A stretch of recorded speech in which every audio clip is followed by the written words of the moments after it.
jeshi mkuu ni Rais wa Jamhuri ya Muungano wa Tanzania. Mheshimiwa Mwenyekiti, tuna kila sababu ya kuanza kumtia moyo na yeye. Na kabla sijaenda mbali sana, niwashukuru sana kwanza askari wetu, polisi wetu, wanafanya kazi kubwa tunafahamu. Na siku moja hapa niliwaambia Watanzania, ukimwona askari bwana yupo anasikia kiu nini, wewe mpe tu hela ya maji, kazi iendelee. Kwa sababu kwa kweli wanajitoa kwa kiasi kikubwa kwa ajili yetu. Na siku moja nilikuwa naangalia clip moja ya wenzetu jirani zetu ambao mheshimiwa amesema hapa, gari yao ya polisi ilikuwa imepinduka. Wale wakawa wamekusanyika pale wenyewe, wale wanaosema wao ni wajanja, wana akili kubwa, wanasema hawa tusiwatoe kwa sababu wao wanatufuatilia usiku. Hao wenzetu nchi nyingine jirani yetu. Sasa kwa sababu jirani huwezi kuchagua, basi na sisi tunamshukuru Mungu kwa kutupa majirani hao, tutaendana nao.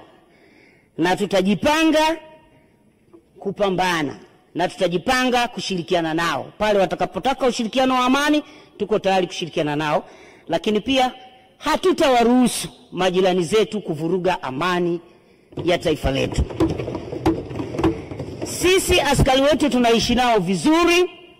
Tunajua zipo changamoto ndogo ndogo. Ndugu zangu wa Tanzania, nichukue fursa hii kuambia, changamoto tulizonazo bado hazijafikia hatua ya sisi kutoheshimiana wala kufika mahali kuhatarisha amani na usalama wa taifa letu. Sisi bado nchi yetu ni kisiwa cha amani. Hapa tumezungukwa, hata hao wanaotutukana wakipata matatizo wanategemea wakimbilie Tanzania. Kila upande wa taifa letu umezungukwa na taifa ambalo wanatuona sisi ni kisiwa cha amani. Na tumekuwa tukitoa msaada. Vijana wetu hawa askari wamekwenda katika kila nchi kulinda amani na utulivu wa mataifa haya. Tunawasaidia majirani zetu kwa amani. Tunawasaidia kwa jasho la damu. Tunawasaidia kwa damu za watoto wetu, askari wetu. Wanakufa kwenye mataifa mengine kwa sababu ya kulinda amani. Na hii ni kwa sababu tulijengewa misingi tangu Mwalimu Nyerere. Alitutuma kupambana kuokoa nchi za kusini kwa bara kwa jangwa la Sahara. Tulifanya kazi hiyo. Na hii ndio Watanzania. Ndugu zangu, hatuwezi kuondoka. Nimeona mmoja anashangaa anasema, Gen Z wa Kenya wamejitolea, lakini anachora kwamba Gen Z wa Tanzania wamelala. Tunataka tuambie vijana wetu wamejengwa katika misingi ya baba zao. Like father, like son. Tumewafundisha vijana wetu uzalendo, ujasiri, uhodari, na tumewafundisha pia kutafuta fedha, si kwa kutukana watu, kuuza maneno kwenye mitandao. Vijana wetu hawataungana na mambo ya kipumbavu, kwa sababu lazima tukubaliane kwamba amani, Biblia inasema katika Isaya 32 mstari wa 17, amani ni zao la haki. Haki tuliyoijenga kwenye taifa hili ndio inayozalisha amani. Na amani hiyo inaleta matunda ya utulivu na matumaini. Watoto wetu wana utulivu, wana matumaini kwa sababu wamejengwa katika misingi ya amani na haki. Wasitake kutuaminisha kwamba sisi kwetu hakuna haki. Sisi kwetu haki ipo. Hizi changamoto nyingine ni ndogo ndogo ambazo zipo katika taifa na hata kwenye familia zipo. Baba na mama mnaweza mkagongana, ni changamoto zipo. Rais wa Jamhuri ya Muungano wa Tanzania amesema kama kuna changamoto sema ili tusaidiane, na amekuwa ni rais msikivu. Tuliposema amechukua hatua, amefanyia kazi. Sasa ndugu zangu, tunawaomba sana ndugu zetu. Nyinyi Kenya ni majirani zetu. Tunawaheshimu, tunafanya na nyie kazi. Tunaomba sana, lakini nimewaza sana usiku nikasema kwani hao wana shida gani?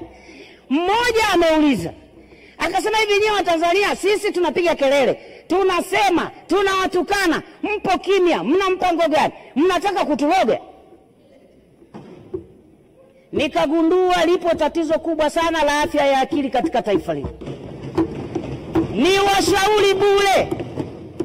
washauri bure, sio dhambi. Sisi wenzenu CIG wetu, yule Auditor General, wenyewe mna Auditor General wenu wa Kenya, amefanya uchambuzi wa swala la afya ya akili nchini. Na tunatengeneza mekanizimu ya kusaidiana. Kwa hiyo wakati mwingine unapomkuta mama Mama mtu mzima, msomi aliyesoma sheria, anaondoka kwake, anapanda na nauli. Bahati mbaya ukimwangalia uso wake hauna matumaini. Ukimwangalia uso ule sijui ni mkologo umedunda, sijui ni alisahau kupaka poda, anakuja kutuchonganisha. Ile sio hali ya kawaida. Na walichokifanya askari wetu ni kumdhibiti, kwa sababu kishaona mtu akili yake haifanyi kazi vizuri, unamsaidia kumdhibiti. Na kazi ya jeshi letu la polisi ni kubaini na kudhibiti, wakati ndio kazi yao nyingine. Na wakati mwingine jeshi la polisi, nashukuru Mheshimiwa Waziri umesoma katika ukurasa wa 23, moja ya mambo mlofanya pamoja na operation na vitu vingine, mmetanzua uhalifu. Hiyo ndo namna ya kutanzua uhalifu. Sisi wa Tanzania tuna moyo na nyie, mtu asiwabagaze. Tungeshangaa sana watu wanakuja hapa wanaanzisha mambo yao ya maandamano, wametoka nchi nyingine, wanavuruga vijana wetu, wanakuja kuzuia utulivu wa utendaji wa mahakama, chombo kinachotoa haki katika taifa letu. Halafu nyie mpo. Tungeshangaa sana. Hatujashangaa, tunawatia moyo, tuko pamoja na nyie. Na sisi tunasema hivi, uzio, wigo wa ulinzi wa taifa letu haujajengwa kama ule ukuta wa China Great Wall. Haujajengwa kama ukuta wa Babeli. Uzio wa ulinzi wa taifa letu umejengwa kwa mioyo ya uzalendo wa vijana wetu. Umejengwa kwa maji ya damu ya vijana wetu. Hawatakuwa tayari. Na tunaomba tuambie, jamani, hiyo ni trailer. Nimeona mwingine anasema jamani, nasikia hao polisi askari wanapiga. Hiyo ni trailer. Tena nyie mmekutana na polisi ambao hawa sisi tunashinda nao kila siku. Yaani ambao wamezoea kidogo mambo ya uraia. Tuna wengine wanafanana na miti na udongo. Tukiwatoa hao shughuli yake mtaiona. Hatuyataki hayo, hatutaki tufike huko. Hatutaki tufike huko. Tunaomba tuheshimiane ndugu zetu Kenya. Mheshimiwa Rais wetu, Your Excellency Honorable Ruto, tunakuheshimu sana. Do something. Demokrasia, that is not democracy in Kenya. Hiyo ni vurugu. Na sisi kama jirani zenu tunasikitika. Kwa nini taifa linayumba kiasi hicho? Na nyie mpo. Nyinyi askari wenu na nyie mmewazoea. Tuliwaona kwenye maandamano. Mwandamanaji analeta vurugu, anakunywa maji, anampatia na askari naye anakunywa. This is Tanzania, hicho kitu hakipo. Na hili jeshi la polisi hatujaliunda sisi, liliundwa tangu mwaka 1919 na mkoloni. Ili julikana tu kuna watu watafanya vituko, lazima wasiwekwe ndani. Siku moja nilikuwa nafanya ziara Iringa, waliniuliza, Mheshimiwa mbunge, yani kile kituo cha Ipogoro tukikamatwa hali yake ni mbaya, tunapigwa sijui tunafanya nini. Kaambia polisi sio lazima uende, na bahati mbaya sana wale polisi sisi tumewapa virungu, tumewapa bunduki, tumewapa maji washawasha. Sasa ukienda pale unategemea utapata nini? Ukitaka kupetiwa mwanangu, nenda hospitali, wale ndio wamesomea jinsi ya kupetipeti. Kwa hiyo ndugu zangu, tunaomba tuambie, sisi Tanzania tunasikitika sana. Lakini nikutie moyo rais wangu Mama Samia. Huo ndio upande wa pili wa shilingi wa kuwa amiri jeshi mkuu na kuwa rais. Sisi wenyewe tumetulia, lakini wanatoka watu wengine wanakubagaza. Lakini wanajua upo. Kwa sababu kama hawajui, milio ya nini? Huku Tanzania watu nasema ukiona manyoya kashaliwa, ukiona mlio kapigwa. Sasa tunawaomba sana, sisi tutaendelea kulinda amani na utulivu wa taifa letu, na hatutokuwa tayari.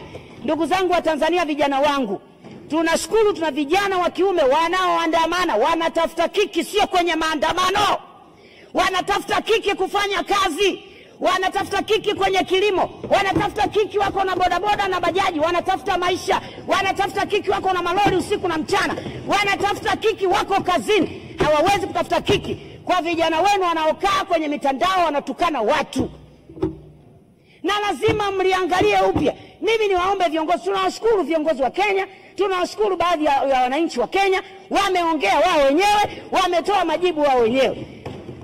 Lakini lazima mfanye kitu. Hatuwezi kuwa na majirani wa staili hii.